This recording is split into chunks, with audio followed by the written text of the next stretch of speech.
started. Is quiz 2 okay?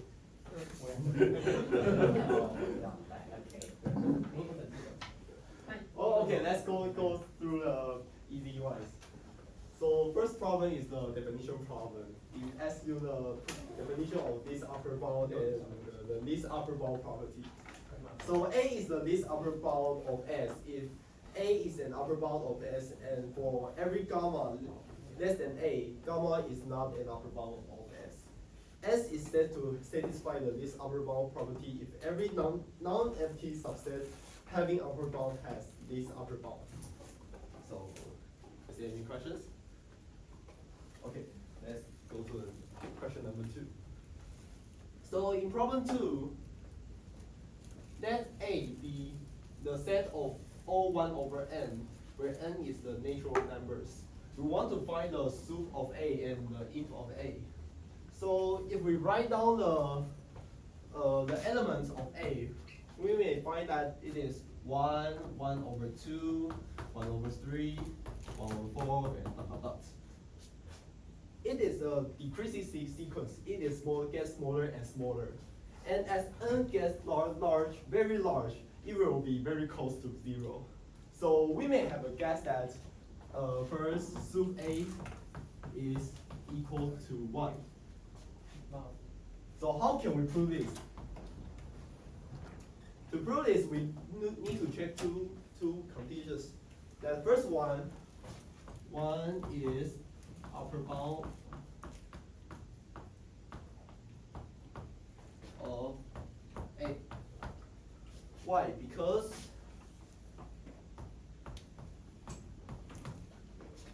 because 1 is larger than 1 over n for every natural number n. Okay, we check the second condition. For every gamma that is smaller than 1, gamma is not an upper bound of S. This is trivial. Why? Because 1 is actually in the set A. So every number that is smaller than 1 will not be the upper bound of 1. So since 1 is in A, so every x smaller than 1 is not upper bound of A. So sup A is 1.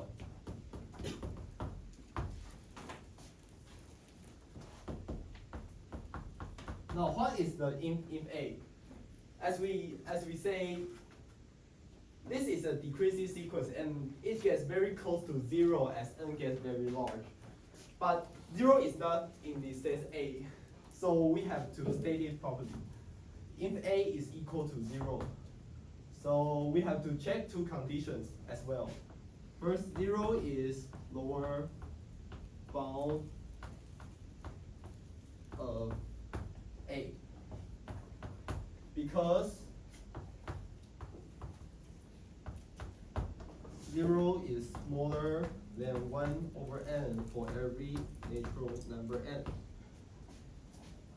So next one we check this, but for the if 1. That is, for every gamma that is larger than 0, by Archimedean property,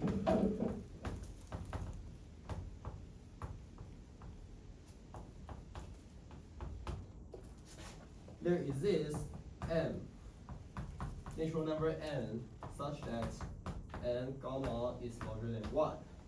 So gamma is larger than 1 over n.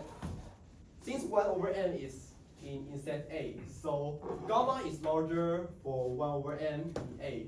So gamma is not lower bound of A. Hence, if A equals 0. Okay?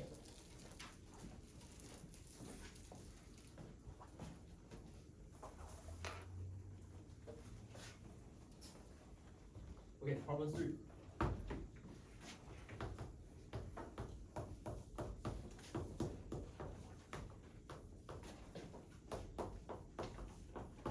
So before we give the proof, so what is this mean?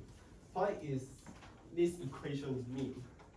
So we first draw a real line. Say 0 is here.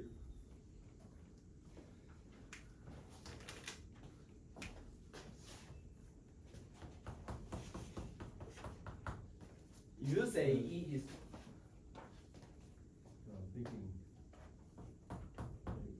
you might need to slow down. oh, okay. I get. Or you'll finish in 5 minutes and then the class is over. I mean, people need to understand the reasoning behind the solution. Okay, I will describe more clearly in 3 and 4 because I think these two is more important, and problem 3 will take many time. So I guess faster in 1 and problem 1 and 2. So this one is, assume that this is E, the set E. So that this point is the in E. Now what is negative E? Negative will be this one. Let's change the color. This one will be negative E. So this point will be sum of negative E. Because this 2 is symmetric with 0, so we may guess that if E is the negative of sum negative E, so that's why we have this equation. But now we have to prove it properly.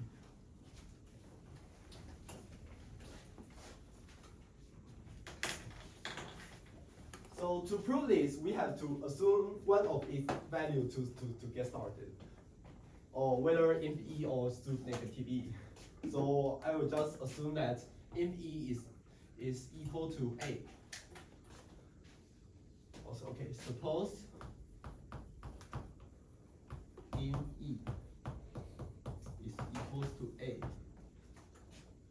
So now we are only need to prove sum negative E is negative A. So it suffices to prove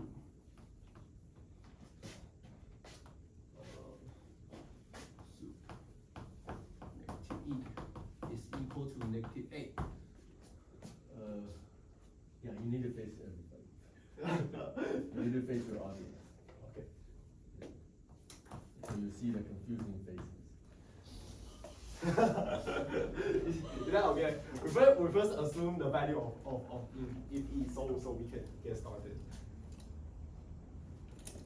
Okay, I think this is no question. So how can we use this to prove this? What is the things that we have now? We have if E equals A. What does this mean? This gives us two facts, right? So first one is that A is lower bound of E, by definition of infinite. And the second one, for every gamma that is larger than A, gamma is not lower bound of E. That is what we have. So what we have. What we want to prove.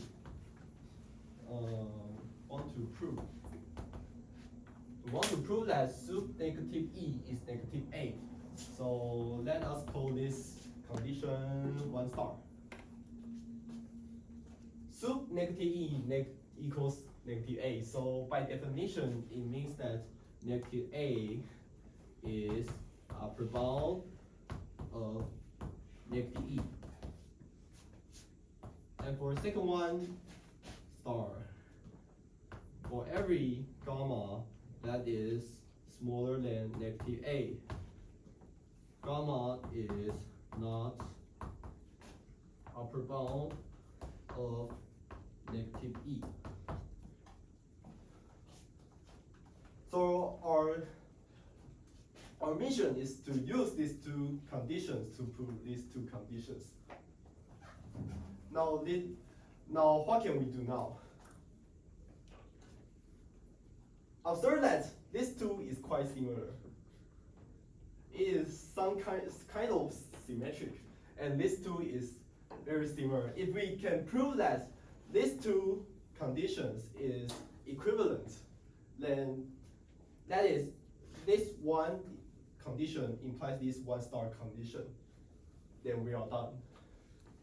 So what we means that A is lower bound of E. What is this means? It means that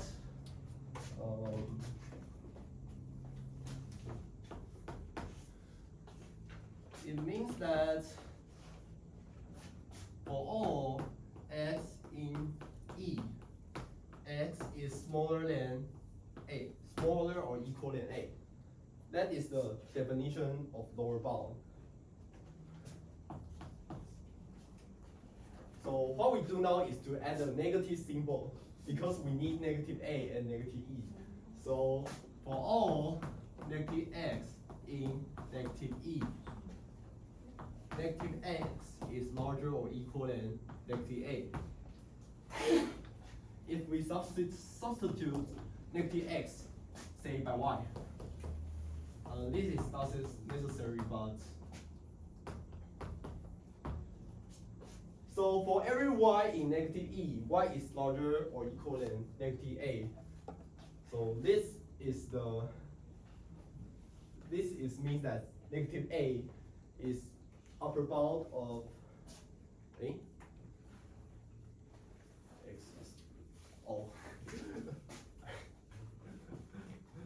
sorry, I write the wrong way.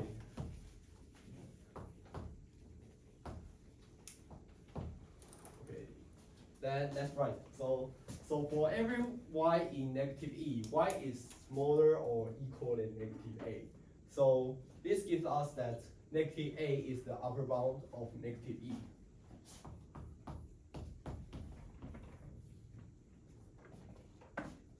Okay, what's the second condition mean?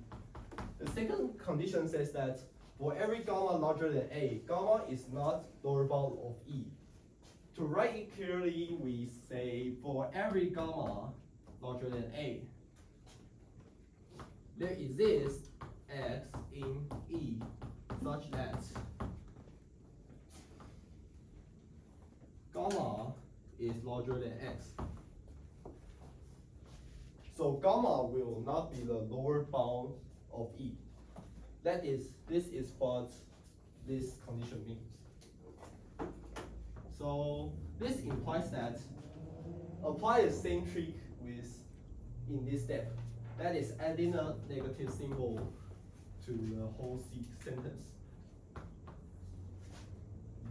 So for every negative gamma smaller than negative A, there exists negative x in negative E such that negative gamma is smaller than negative x. Okay, say this one is beta and this one is y. So for every beta smaller than negative A, there exists y in negative E such that beta is smaller than y.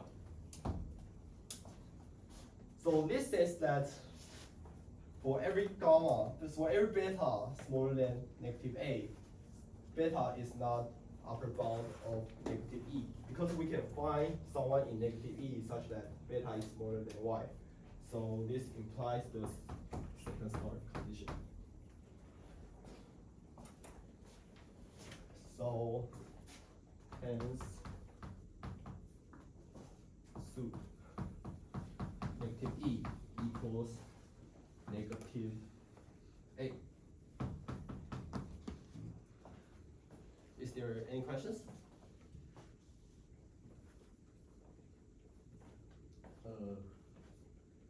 Okay, so for the first arrow, it's by definition. Yes. And then the second one is to add a And- negative sign to all of the inequalities. Yes.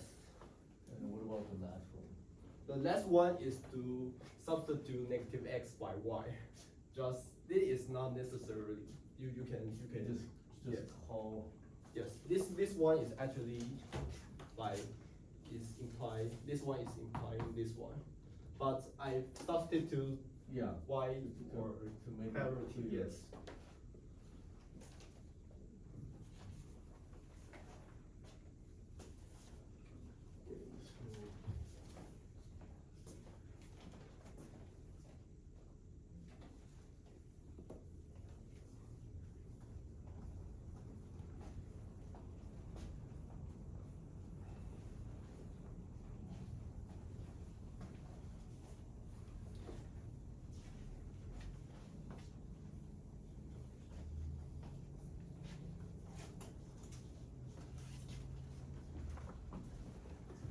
Okay, problem 4. Problem 4 is the definition of exponents for A. And we extend the concept of exponent from rationals to reals. This problem is a little bit complicated and harder. So let's we in the problem 4 we assume that we have already had a well-defined nth root. That is a 1 over nth power is the unique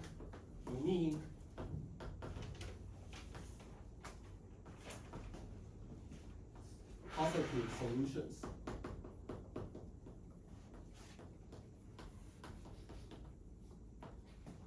To xn equals a. We need this fact. This fact is proved in, I think, is theorem 1.21 of rooting. Yeah, if you are interested in how is this derives, you can see the textbook. Okay, first one. First one, we have to prove that am 1 over n is equal to ap 1 over q if m over n is equal to p over q and for nq larger than 0. So why we need to prove this? Because if in rational numbers n over n is p over q, but you find that if you leave this one to exponents, and you find this equation is not equal, that would be very, very bad and counterintuitive. So we need to prove that this one is good. So the symbol is well defined. So there's no ambiguity when we say that a1 over 2, quite well, a1 over 2 is equal to a2 over 4, although these two are actually equal. So we need to prove this fact first. Now, how we can prove this equation? We don't know how to deal with rational exponents. So how can we deal with rationals? We can multiply it by integer, so it will become a positive become an integer. So we know how to deal with the integer exponents. So how to multiply this by an integer is to take nth exponent, so it will become am, and this will take q's power, and this will become ap by definition. So to operate them simultaneously, we take nq's power, so that these two will become integers simultaneously. So we take nq's power, and this will equal to an 1 over n and n and q. And this by definition equal to AM. So this equals to AM, and take Q's power equals AMQ. For AP, take the Q's power equals to 1 over Q. And 1 over Q,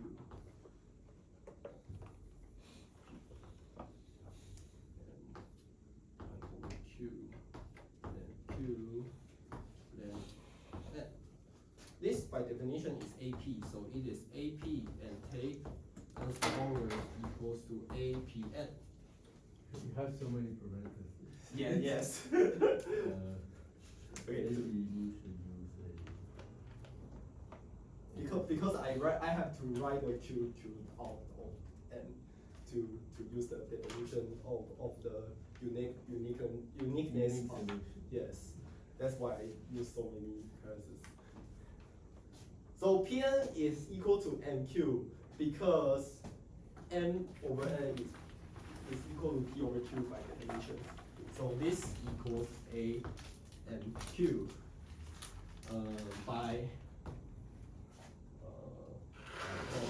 N equals P over Q. So what can we do now? We can use the uniqueness of positive solutions to this one, because they are both this one and this one are both NQ's roots of APN. So by the uniqueness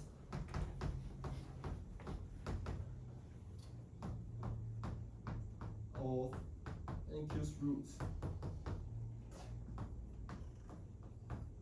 we have AM 1 over N equals to AMQ to take NQ's roots and equals AP to take 1 Q. So these two are equal.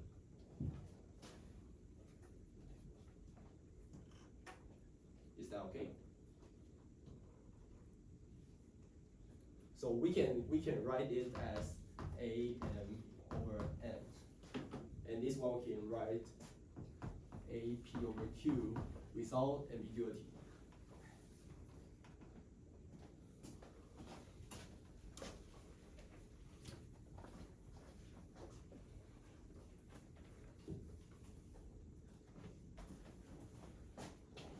This one.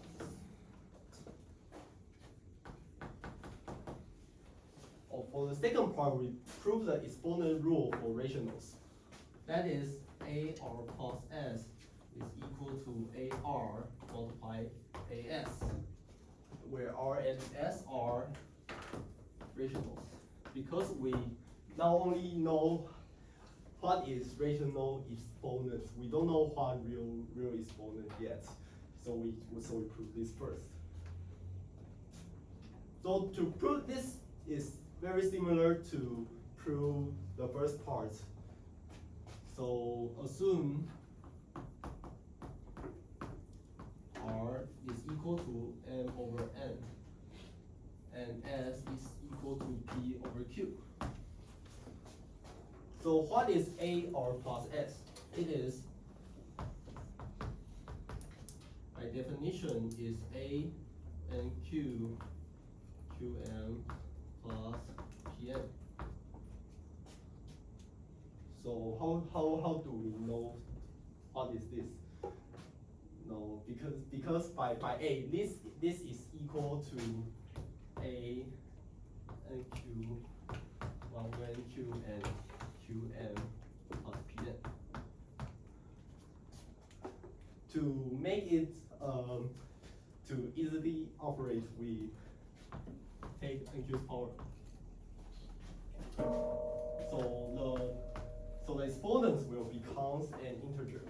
So this will become NQ and QM plus PN. So this by definition is A. So this equal to AQM plus PN. So what is the right side?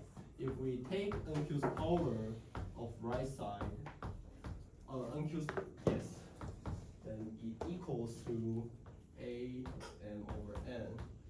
Take NQ's power and multiply A P over Q, take NQ's power. Because by the community law, we can exchange that, yes, we can exchange this to AR dot AS. So this will equal to this.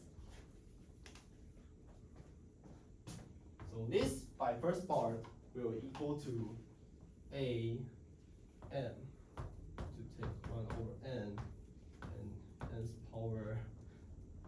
Yes, there's so many to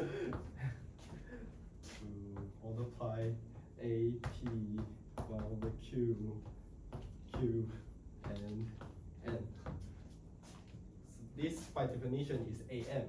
So this equals to AM Q plus dot APN, which is equal to AMQ plus PN, because MQ and PN are integers, so we can add it. But these two are rational, so we can. So we know that this one and this one, after taking NQ's power, they are equal. So by the uniqueness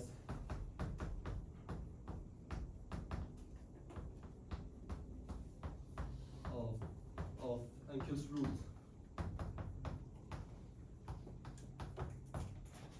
we have AR plus S equals to AR multiplied AS. That's the proof of second part.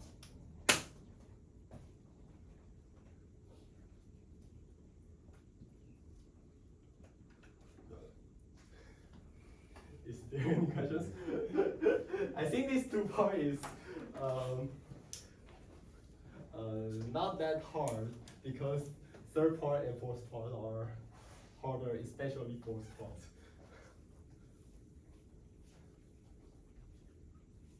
So let's go to the third part. The third part says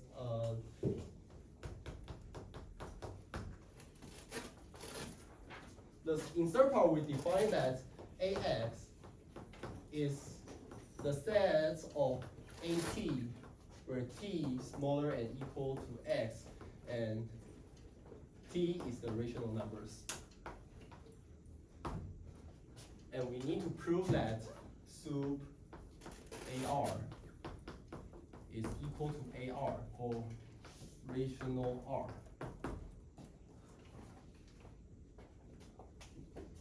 We need to prove this first. So what is this mean? This set contains the all rational exponents that is smaller than R. So it's like what we do to construct reals in real numbers. We just define the code to contain all the rational numbers that is small to smaller some real numbers. But in this case, now R is rational. So to prove this, we only need to show that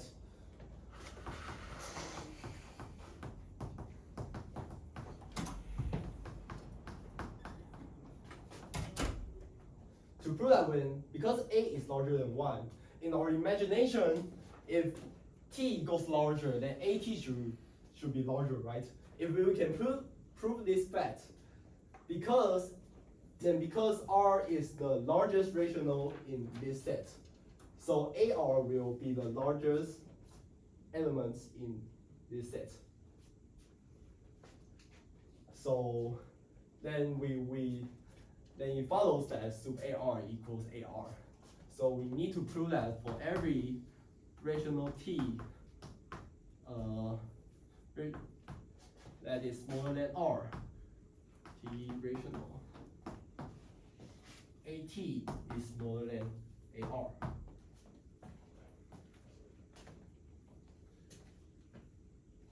That's all. Okay? This is all we need to prove now. We need to prove that at least in rational exponents, the function of ax is increasing if a is larger than 1. So let's first assume that t equals m over n smaller than p over q equals r. So we have n over n smaller than p over q. So this implies that mq is smaller than pn. So amq is smaller than apn. That's what we have now. Can we take nq's roots and say that take nq's root and say that this one is larger than this one, so we are done? No, because we don't know what happens when we take nq's roots. If this, we don't know if this sign will to change to this sign. We don't know this. So we have to prove it properly. How can we extract exponents from higher exponents? We want to extract a m over n out of this one and a p over q out of this one. So recall that in senior high school we have learned a formula. That is bn minus am equals to b minus a, and b minus 1 plus b and minus 2a plus a. Okay. I think everybody knows this formula, right? So with this formula, we can write apn minus amq equals to am over n minus ap over q. P over q.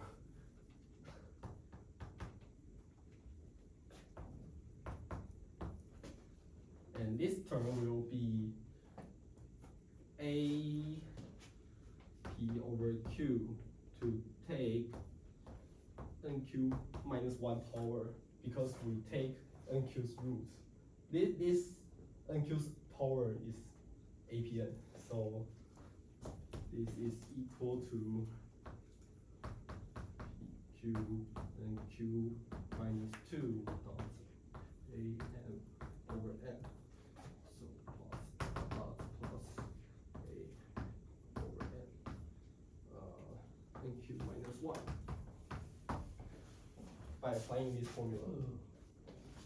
Sorry, before you go on, Yes. I'm confused with the line before Recall. Yes. Recall. No, the line before that. This one. Yeah. Yes. So, where did you say NQ are positive? NQ are positive. So NQ are larger than 0 because we take n's roots.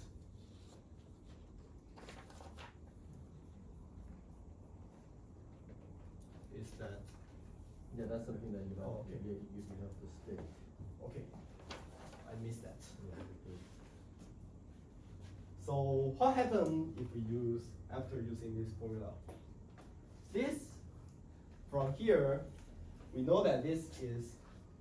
Wait, sorry, I'm still confused with the line before recall.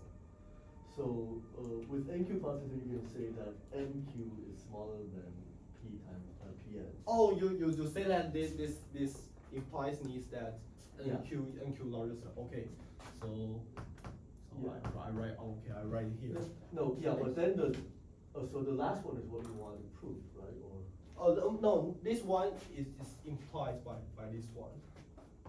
okay, yeah. Yes. So I think you need to slow down. I'm slow. Slow. And if I'm slow, then I believe everybody else is even slow. Okay, so this one is larger than 0 from this. this one, is it bigger than 0? Yes, because every this is positive. Every of the term in this brackets are positive. So after adding them, they are still positive. So this implies that A P over Q minus A M over N is positive. Because you can multiply this multiplicative inverse to eliminate this, and this have an inverse here. So there is 2 positive terms in this side. So this will be positive. So this implies that P over Q is R. So AR with you're breaking this down. Oh, I see. Yeah. Okay. yes. I remember in rooting, we just say that x to the n is an increasing function. AX is increasing function. X to the n, the polynomial is increasing function. So maybe we would not like put that much emphasis on it. Of course, if you need a rigorous proof, you should write it in this way. But if you didn't do that in your quiz, I don't think you will do that many points. So if you say like AMQ less than APN, so that AMQ to the 1 over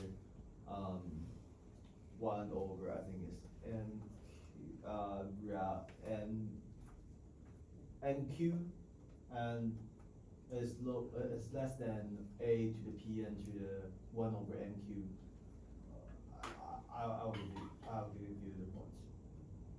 If you say if you take yes, this is making sense. Yes, that makes sense. So if you need rigorous proof, of course you need to do this.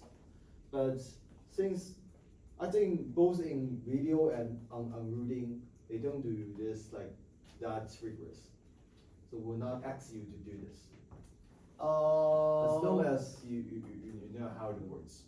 Yes, but this problem is actually That's important. all. Yeah, that's important. Yes.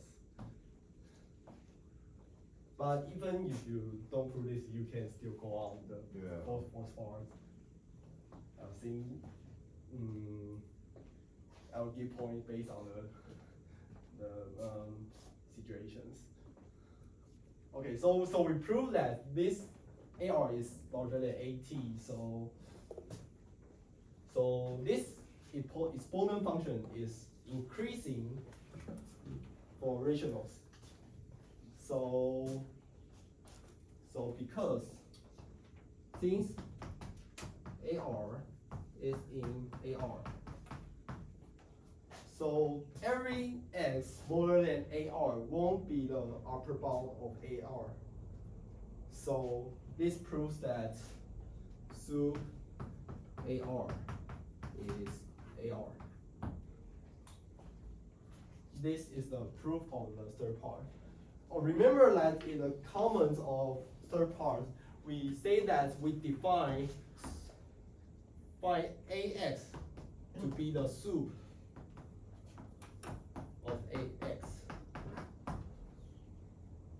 So in the graph,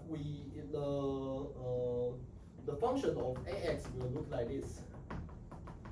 These points are rationals. So we want AX to be exactly the point close to the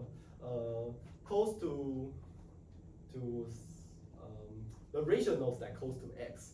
So we define it to be the sub of this set.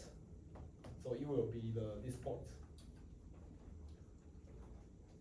But before we defining this, we have to show that this is at least true for rational R.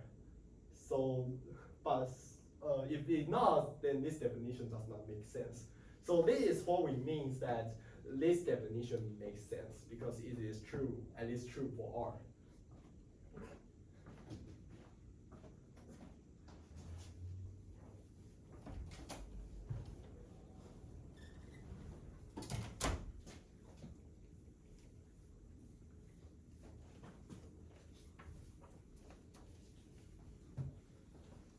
for the first part, it is the more complicated part. So, but the statement is very easy. It says to prove that ax plus y is equal to ax multiplied ay, where x and y are real numbers. So what can we do now? We don't even know what properties we have for ax plus y because we just define it. So we can just write it from its definition. So what is ax plus y is the sum of ax plus y. Also, what is this? We write down its definition. It is the set that contains at, where t is the rationals, and t is smaller and equal to x plus y. So that's it. We actually don't have anything to.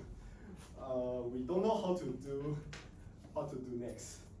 Yes, but in fact we can do a little bit further.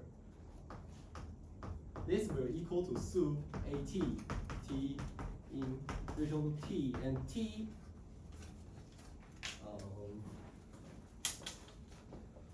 smaller than x plus y. We just eliminate the equation. So why will this happen? And why we need this, and why this is correct? We give a question mark here. We explain why this is correct and why we need this later. Just believe now that these two equations is equal.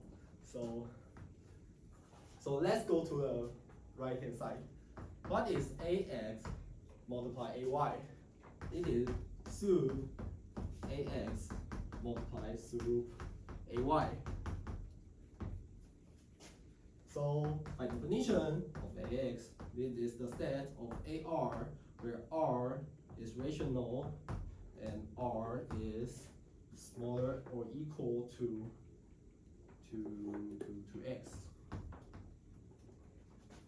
Multiply sum as, where s is rationals and s is smaller or equal to y.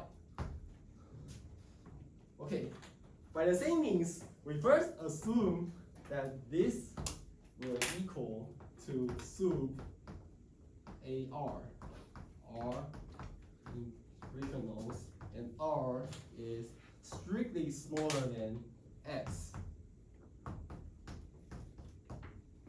As in Q, and S is smaller than Y. So we can combine these two sum together because we call that sum A times sum B is sum AB. If AB are subsets of our class and the non-empty. These two sets are clearly non-empty because they are still rationals that's strictly smaller than x. So, and they are subsets of our class. So we can multiply it together. This will become AR multiply AS for RS in Q, R smaller than X, and S smaller than Y.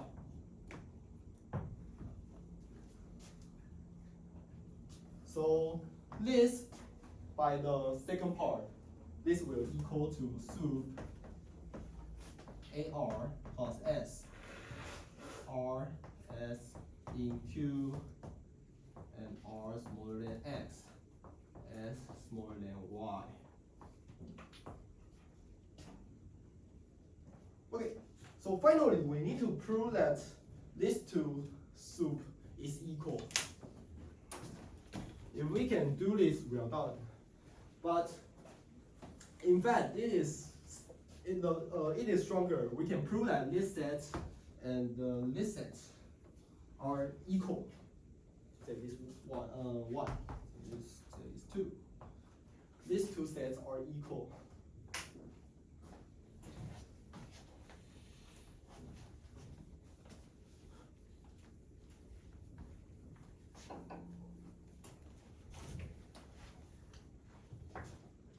So for the set T, where T is smaller than x plus y, and T is rational, this is equal to R plus S, where R is smaller than x, S smaller than y, R S is rational. This two is equal. Why? Because this is the definition of real numbers, addition for real numbers. How we define the real numbers of x plus y? It is the cos of all rational numbers smaller than x, and all rational numbers that smaller than y. We plus them, and this set is the combination of R plus S. So this is x plus y. And this is the definition of number of x plus y. So these two are equal. So their image under exponent functions, at, are equal. 2 minutes left. 2 minutes? Yeah. Oh, that's why I need to be fast, because I know I can finish this. I still have half of this problem to go. So these two, since these two are equal, their sup will equal. So sup 1 is equal to sup 2.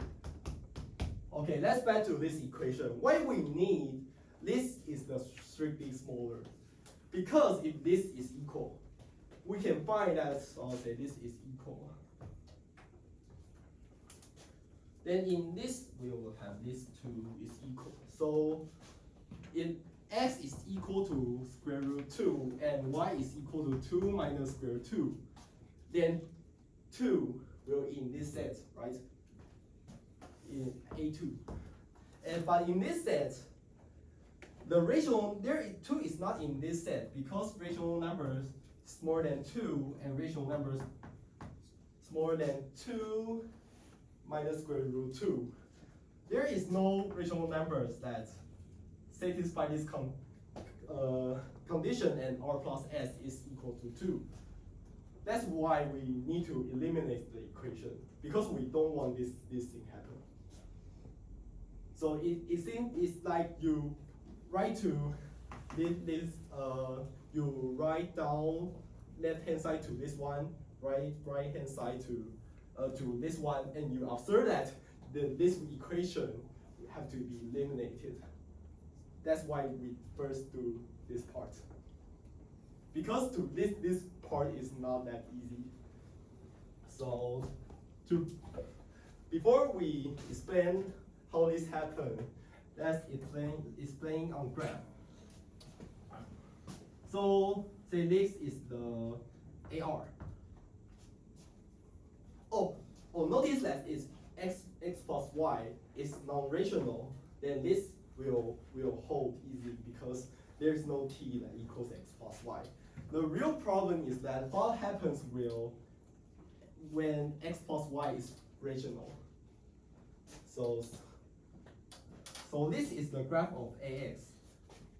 If we eliminated this upper bound of this set, so this will be this. We want to say that this upper bound of this set is still the same. But what would probably happen is that if AR is very bad, it is like this. it is here. If we eliminate AR, then the soup will become different. So we need to say that we can find AT for rational t's that is very close to AR. So that we can say that if we eliminate the equation, this equation will hold. Is that clear? Do I have time? No, the rings. Okay, if you want to go on, maybe because we have videos, so if you have like class at the 5th period, you can go and we'll upload the video. Okay, so I have. You'll keep going on. I can keep going on? Yeah. Okay.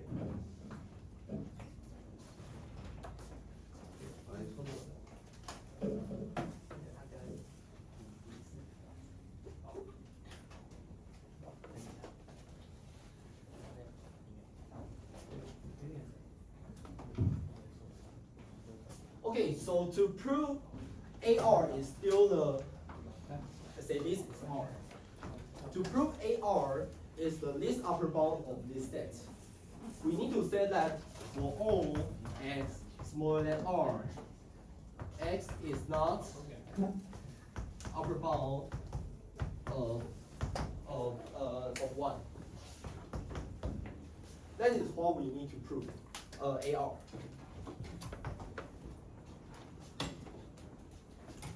So our mission is to find a AT such that it is larger than x, but it is smaller than AR. T is smaller than R.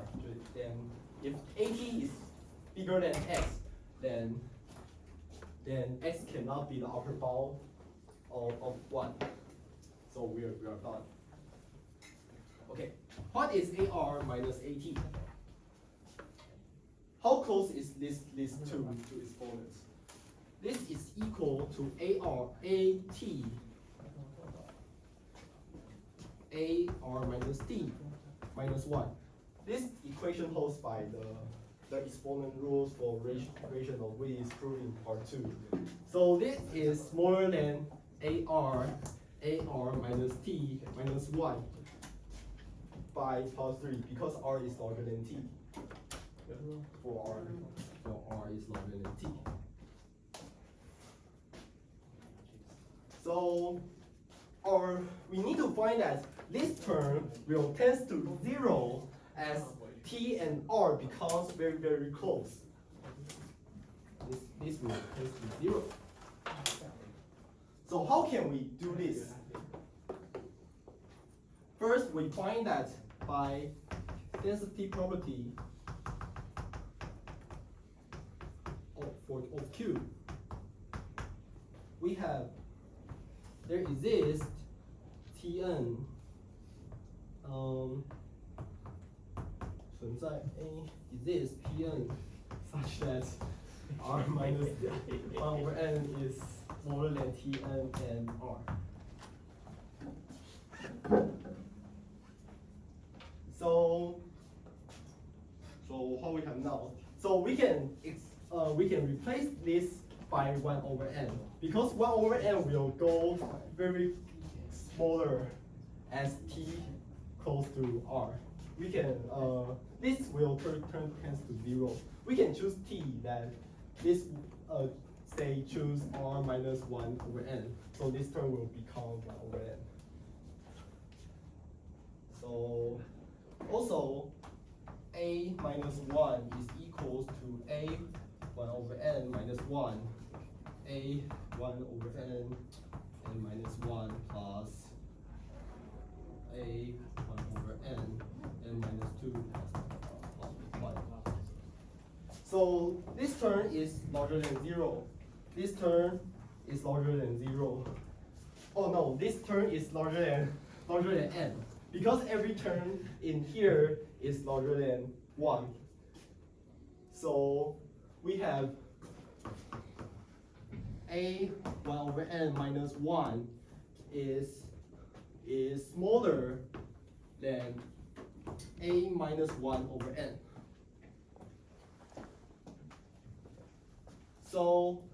So AR minus ATN will smaller than AR times AR minus TN minus 1, which is smaller than AR A1 over N minus 1, because that's how we choose Tn. So this by here, it is smaller than A minus 1 times AR. So this term will tend to 0, as the n becomes very large. So we can choose, there exists n such that AR minus ATN is smaller than AR minus X, so that ATN will larger than X.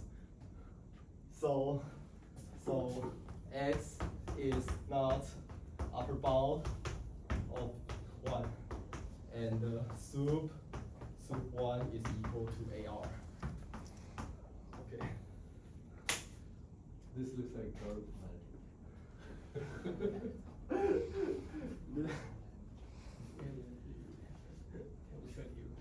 Okay. I mean, if it takes more than an hour for you to do this, how would you expect us to do this?